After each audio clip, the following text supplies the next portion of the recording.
Bidadi township ಯೋಜನೆ ವಿರೋಧಿಸಿ JDS ಇವತ್ತು ಫ್ರೀಡಂ ಪಾರ್ಕ್ನಲ್ಲಿ ಪ್ರತಿಭಟನೆಯನ್ನು ನಡೆಸಲಿದೆ ವೀಕ್ಷಕರೇ.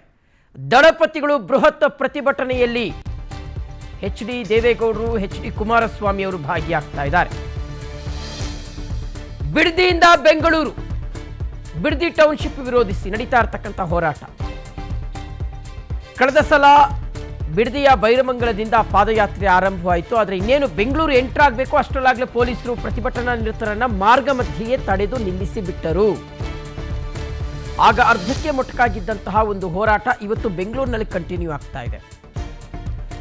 ಫ್ರೀಡಂ ಪಾರ್ಕ್ನಲ್ಲಿ ಜೆಡಿಎಸ್ ನಾಯಕರು ಬೃಹತ್ ಹೋರಾಟವನ್ನು ನಡೆಸ್ತಾರೆ. ಈ ಒಂದು ಹೋರಾಟದಲ್ಲಿ ಎಚ್.ಡಿ. ದೇವೇಗೌಡರು ಮತ್ತು ಎಚ್.ಡಿ. ಕುಮಾರಸ್ವಾಮಿ ಅವರು ಭಾಗಿಯಾಗ್ತಾರೆ. ಜಮೀನು ಭೂಸ್ವಾಧೀನ ವಿರೋಧಿಸಿ ಜೆಡಿಎಸ್ ಒಂದು ಪ್ರತಿಭಟನೆಯನ್ನು ನಡೆಸ್ತಾ ಇದೆ. ಹೀಗಾಗಿ ಫ್ರೀಡಂ ಪಾರ್ಕ್ ಸುತ್ತಮುತ್ತ ಭಾರೀ ಟ್ರಾಫಿಕ್ ಜಾಮ್ ಆಗುವಂಥ ಸಾಧ್ಯತೆ ಇದೆ ವೀಕ್ಷಕರೇ. ರಾಜ್ಯದ ವಿವಿಧ ಕಡೆಗಳಿಂದ, ಅದರಲ್ಲೂ ಪ್ರಮುಖವಾಗಿ ಹಳೆ ಮೈಸೂರು ಭಾಗದಿಂದ ಹೆಚ್ಚಾಗಿ ಜೆಡಿಎಸ್ ಕಾರ್ಯಕರ್ತರು ಬರ್ತಾರೆ, ರೈತರು ಬರ್ತಾರೆ. ಈ ಒಂದು ಹೋರಾಟಕ್ಕೆ ರೈತರು ಸಹ ಕೈ ಜೋಡಿಸಿದ್ದಾರೆ. ಸಂಚಾರದಲ್ಲಿ ವ್ಯತ್ಯಯ ಆಗುತ್ತೆ, ಎಲ್ಲೆಲ್ಲಿ ಟ್ರಾಫಿಕ್ನಲ್ಲಿ ಚೇಂಜ್ ಓವರ್ ಇದೆ ಅನ್ನೋದನ್ನು ನಾವು ಸ್ಕ್ರೀನ್ ಮೇಲೆ ತೋರಿಸ್ತಾ ಇದ್ದೀವಿ. ಇವತ್ತು ಫ್ರೀಡಂ ಪಾರ್ಕ್ನಲ್ಲಿ ಜೆಡಿಎಸ್ ಪ್ರತಿಭಟನೆಯನ್ನು ನಡೆಸ್ತಾ ಇರುವಂಥ ಹಿನ್ನೆಲೆಯಲ್ಲಿ ಬೆಳಗ್ಗೆ 8ರಿಂದ ಸಂಜೆ 6 ಗಂಟೆಯವರೆಗೆ ಸಂಚಾರದಲ್ಲಿ ವ್ಯತ್ಯಯ ಉಂಟಾಗುವಂತಹ ಎಲ್ಲ ಸಾಧ್ಯತೆ ಇದೆ. ಫ್ರೀಡಂ ಪಾರ್ಕ್ ಜಂಕ್ಷನ್ನಿಂದ ಕನಕದಾಸ ವೃತ್ತದವರೆಗೆ ವಾಹನ ಸಂಚಾರ ಸಂಪೂರ್ಣವಾಗಿ ನಿಷೇಧದಲ್ಲಿರುತ್ತೆ. ಮೈಸೂರು ಬ್ಯಾಂಕ್ ವೃತ್ತದಿಂದ ಫ್ರೀಡಂ ಪಾರ್ಕ್ ಕಡೆಗೆ ಬರುವಂಥ ವಾಹನಗಳಿಗೆ ಬದಲಿ ಮಾರ್ಗವನ್ನು ಸೂಚಿಸಲಾಗಿದೆ. ಮಹಾರಾಣಿ ಅಂಡರ್ಪಾಸ್ ರಸ್ತೆಯ ಮೂಲಕ ಸಂಚರಿಸುವಂತೆ ವಾಹನ ಸವಾರರಿಗೆ ಸೂಚನೆಯನ್ನು ನೀಡಲಾಗಿದೆ. ಸುಬ್ಬಣ್ಣ ಜಂಕ್ಷನ್ನಿಂದ MTR ಜಂಕ್ಷನ್ವರೆಗೆ ತಾತ್ಕಾಲಿಕವಾಗಿ ದ್ವಿಮುಖ ಸಂಚಾರಕ್ಕೆ ಅವಕಾಶ ಮಾಡಿಕೊಡಲಾಗಿದೆ. ಕೋಡೆ ಜಂಕ್ಷನ್ನಿಂದ KR ಸರ್ಕಲ್ವರೆಗೆ ಹಳೆ ಜೆಡಿಎಸ್ ರಸ್ತೆ ಬಳಸುವಂತೆ ಮನವಿ ಮಾಡಿಕೊಡಲಾಗಿದೆ. ಕೋಡೆ ಜಂಕ್ಷನ್ನಿಂದ ಮಹಾರಾಣಿ ಜಂಕ್ಷನ್ವರೆಗೆ ನೋ ಪಾರ್ಕಿಂಗ್ ವ್ಯವಸ್ಥೆಯನ್ನು ಸಹ ಜಾರಿಗೊಳಿಸಲಾಗಿದೆ. ಸೊ ಜೆಡಿಎಸ್ನ ಬೃಹತ್ ಹೋರಾಟಕ್ಕೆ ರಾಜ್ಯದ ವಿವಿಧ ಕಡೆಗಳಿಂದ ಕಾರ್ಯಕರ್ತರು, ಬೆಂಬಲಿಗರು ಮತ್ತು ರೈತರು ಸಹ ಬರ್ತಾ ಇದ್ದಾರೆ ವೀಕ್ಷಕರೇ. ನೋಡಿ, ಈ ಒಂದು ಹೋರಾಟ ತೂಕ ಪಡ್ಕೊಳ್ಳೋದಕ್ಕೆ ಕಾರಣ ಏನು ಅಂದರೆ ದೇವೇಗೌಡರು ಕೈ ಜೋಡಿಸಿರುವಂಥದ್ದು, ಈ ಹೋರಾಟದಲ್ಲಿ ಪಾಲ್ಗೊಳ್ತಾ ಇರ್ತಕ್ಕಂಥದ್ದು. ಕಳೆದ ಬಾರಿ ಇನ್ನೇನು ಬಿಡದಿ ಟೌನ್ಶಿಪ್ ಯೋಜನೆ ಜಾರಿ ಆಗೇ ಬಿಡ್ತು ಅನ್ನುವ ಅಂತಿಮ ಗಳಿಗೆಯ ಸಂದರ್ಭದಲ್ಲಿ ದೇವೇಗೌಡರು ಒಂದು ವಿಚಾರವನ್ನು ಘೋಷಣೆ ಮಾಡ್ತಾರೆ. ನಾನು ವಿಧಾನಸೌಧದ ಮುಂದೆ ಉಪವಾಸ ಸತ್ಯಾಗ್ರಹ ಮಾಡ್ತೀನಿ ಅಂತ. ಯಾವಾಗ ಆ ಮಾತನ್ನು ಅವರು ಹೇಳ್ತಾರೋ ಸರ್ಕಾರ ಅಕ್ಷರಶಃ ಬೆದರಿ ಬೆಂಡಾಗಿ ಹೋಗುತ್ತೆ.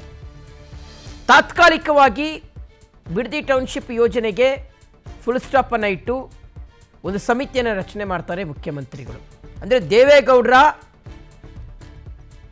ಇಂಟರ್ಫಿಯರೆನ್ಸ್ ಇದೆಯಲ್ಲ ಸಮಸ್ಯೆಗೆ, ಅದು ಯಾವ ರೀತಿಗೆ ಪರಿಸ್ಥಿತಿಗಳನ್ನು ಚೇಂಜ್ ಮಾಡುತ್ತೆ ಅನ್ನೋದಕ್ಕೆ ಉದಾಹರಣೆ.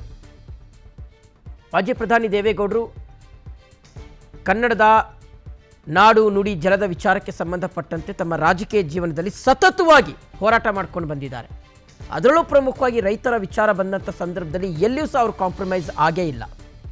ಸೊ ಇವತ್ತು ಅಷ್ಟೇ ಬಿಡದಿ ಟೌನ್ಶಿಪ್ ಯೋಜನೆ ಆ್ಯಕ್ಚುಲಿ ವೀಕ್ಷಕರೇ ಕಳೆದ ಸಲವೇ ಬಿಡದಿಯ ಬೈರಮಂಗಲದಿಂದ ಶುರುವಾದಂತಹ ಪಾದಯಾತ್ರೆ ಆ್ಯಕ್ಚುಲಿ ಬೆಂಗಳೂರಿನ ಫ್ರೀಡಂ ಪಾರ್ಕ್ನಲ್ಲಿ ಎಂಡ್ ಆಗಬೇಕಾಗಿತ್ತು. ಅದು ಆಗಿಲ್ಲ. ಮಾರ್ಗ ಮಧ್ಯೆಯೇ ಪೊಲೀಸರು ಹೋರಾಟಗಾರರನ್ನು ತಡೆದು ನಿಲ್ಲಿಸಿಬಿಟ್ಟರು. ಹಾಗಾಗಿ ಅದು ಇವತ್ತು ಮುಂದುವರೆದ ಭಾಗ. ಹೇಳಿಕೇಳಿ ಸೆಷನ್ ನಡೀತಾ ಇದೆ, ಅಧಿವೇಶನ ನಡೀತಾ ಇದೆ. ಫ್ರೀಡಂ ಪಾರ್ಕ್ನಲ್ಲಿ ಜೆಡಿಎಸ್ನ ಹೋರಾಟದ ಧ್ವನಿ. ಪಕ್ಕದಲ್ಲೇ ಫ್ರೀಡಂ ಪಾರ್ಕ್ ಇದೆ, ವಿಧಾನಸೌಧದಿಂದ ತುಂಬ ದೂರ ಏನಿಲ್ಲ, ಕಿಲೋಮೀಟರ್ ಗಟ್ಟಲೆ ಏನಿಲ್ಲ, ಕೂಗಳತೆ ದೂರ. ಫ್ರೀಡಂ ಪಾರ್ಕ್ನಲ್ಲಿ ಕೂಗುವಂಥ ಧಿಕ್ಕಾರದ ಕೂಗಿದೆಯಲ್ಲ, ಅದು ವಿಧಾನಸೌಧದವರೆಗೂ ಸಹ ಕೇಳಿಸುತ್ತೆ ಅಂತ. ಸೊ ಹಾಗಾಗಿ ಈ ಒಂದು ಹೋರಾಟಕ್ಕೆ ಯಾವ ರೀತಿಯಾದಂತಹ ಪ್ರತಿಕ್ರಿಯೆಗಳು ಸರ್ಕಾರದ ಕಡೆಯಿಂದ ವ್ಯಕ್ತವಾಗುತ್ತೆ. ಇಲ್ಲಿಯವರೆಗೆ ಈ ಒಂದು ಯೋಜನೆಯಿಂದ DK ಶಿವಕುಮಾರ್ ಅವರು ಹಿಂದೆ ಸರಿದಿಲ್ಲ. ಸರ್ಕಾರ ಇನ್ನೂ ಮುಂದಡಿಯನ್ನು ಇಡ್ತಾನೆ ಹೋಗ್ತಾ ಇದೆ. ಮೊನ್ನೆಯಷ್ಟೇ ಒಂದಷ್ಟು ಜನ ರೈತರು ಭೂಮಿಯನ್ನು ಕೊಡಲಿಕ್ಕೆ ಮುಂದಾಗಿದ್ದಾರೆ. ಸ್ವತಃ ಅವರೇ ಭೂಮಿಯನ್ನು ಸರ್ಕಾರಕ್ಕೆ ಒಪ್ಪಿಸಲಿಕ್ಕೆ ತೀರ್ಮಾನವನ್ನು ಕೈಗೊಂಡಿದ್ದಾರೆ ಅನ್ನುವ ವಿಚಾರವನ್ನು DK ಶಿವಕುಮಾರ್ ಅವರು ಪ್ರಸ್ತಾಪ ಮಾಡ್ತಾ ಇದ್ರು.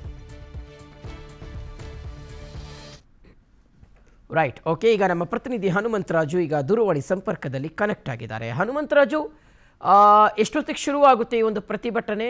ಎಷ್ಟು ಜನ ಸೇರುವಂಥ ನಿರೀಕ್ಷೆ ಇದೆ? ಯಾಕೆಂದರೆ ದೇವೇಗೌಡರು ಬರ್ತಾರೆ ಅಂದರೆ ಆ ಕ್ರೌಡ್ ಹೆಚ್ಚಿನ ಸಂಖ್ಯೆಯಲ್ಲಿ ಬರುವಂತಹ ಒಂದು ಅಂದಾಜನ್ನು ನಾವು ಮಾಡಿಕೊಳ್ಳಬಹುದು ಅಂತ.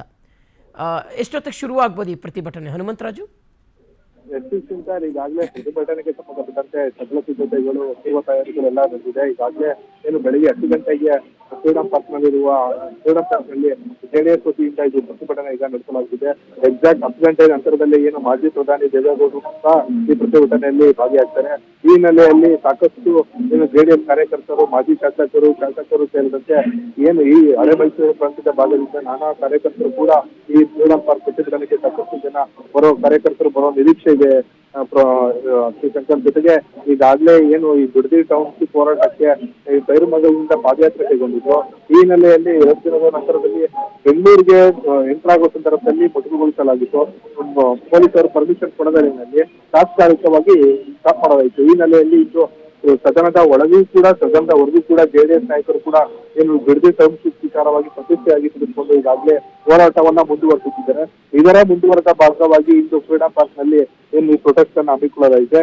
ಈ ಪ್ರೊಟೆಸ್ಟ್ ಏನಿದೆ ಸಾಕಷ್ಟು ಸರ್ಕಾರಕ್ಕೆ ಮುಜುಗರ ತರುವ ನಿಟ್ಟಿನಲ್ಲಿ ಜೆಡಿಎಸ್ ಕಾರ್ಯಕರ್ತರು ಹಾಗೂ ಜೆಡಿಎಸ್ ನಾಯಕರು ಈ ಪ್ರತಿಭಟನೆಯನ್ನ ನಡೆಸಲಿದ್ದಾರೆ. ಶಿವಶಂಕರ್. ಓಕೆ.